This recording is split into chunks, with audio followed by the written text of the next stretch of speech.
Po me thuaj kush me përjashtim zonave intensive që mund jetë Lushnja, Fieri, kush ka 3 hektar minimumin që ai të marrë mbështetje.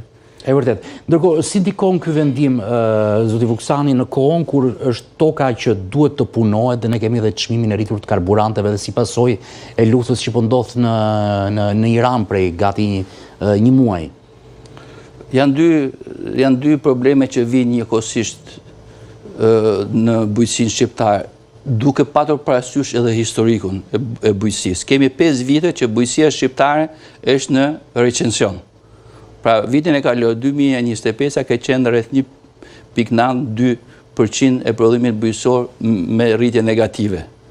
Dhe vjen lufta dhe rritet në mënyrë drastike çmimi i naftës për gjithë shqiptarët, po ne po flasim për fermerët. Dhe së dyti janë rritur shumë çmimet me 30 deri në 40% deri në momentin që flasim, po mund të rriten edhe më shumë çmimet e inputeve bujqësore, e farave, fidanëve, plerave kimike, pesticideve, pra gjithë materialet që futen në ciklin e prodhimit bujqësor dhe është bërë shumë e vështirë për fermerin që të punojnë tokën. Duhet ta themi me gojën plot. Është rritur shumë kostoja për prodhimet që ata nxjerrin nesër. Patjetër, do ta themi me gojën plot. Nuk punohet toka me 2200 lek litri naftës.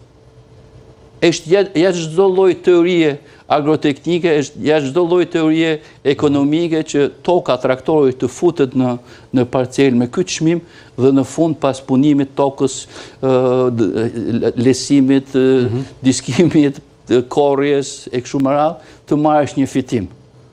Dhe në asnjë vend nuk është e mundur, nuk është logjike, nuk është, si thuaç, rentabel që çmimi i traktorit që punon tokët të jetë i barabartë me çmimin e naftës që e benzit, po e themi nga që ne shqiptarët i duam shumë, që lëviz në Tiranë. Pra, ky është një moment shumë i vështirë për fermerët dhe për të ardhur tek konteksti në këtë kuadër të krizës të totale që ndodhet bujqësia, të dy faktorëve negativ që i kanë ardhur bujqësisë, siç i thash, vjen momenti që qeveria shqiptare heq skemën e mbështetjes për naftën. Por është një moment që i papërshtatshëm. Jo, është alogjik. Është alogjik, domethënë ti do të merresh një mas pikërisht në ky drejtim. Për t'i mbështetur edhe më shumë, sa ata kanë ditë që po kërkojnë ndihmë nga qeveria. Absolutisht. Sepse thonë subvencionet nuk mjaftojnë. Duket jo racionale, më duket naive si skemë. Dhe unë takova një studentin tim nga Kurbini, nga Laçi, dhe më tha këtë vit fermerët kanë blerë dhe kanë bjedh më pak 80% se sa vitin e kaluar. Pra 80% e kupton se në çfarë nivele të lënjes djerë të tokës jemi dhe duhet ta themi, ne jemi në ciklin pranveror.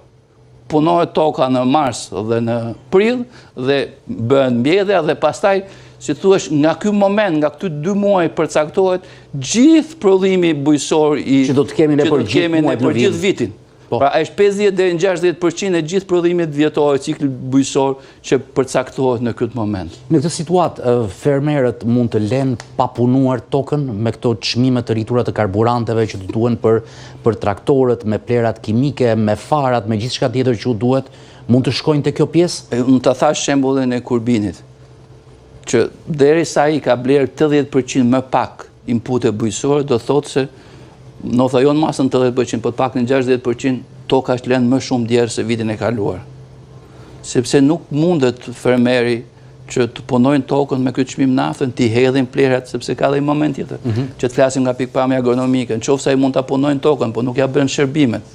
Nëse ka shkuar reja, nitrati, dapi, NPK-ja me çmime gati 50% më shumë, ai nuk ka mundësi që t'ia hedhin këto elementet ushqyes.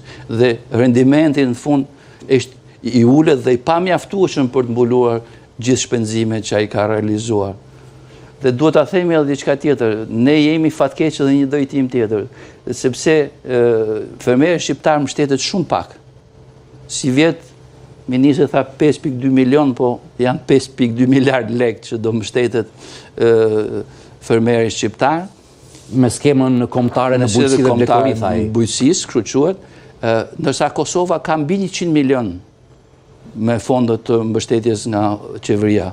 Maqedonia ka mbi 150 milion pra euro, pra rreth 3 fishin, pa hyrë tek Serbia që ka 300-400 milion, vetëm me fondet e qeverive të tyre.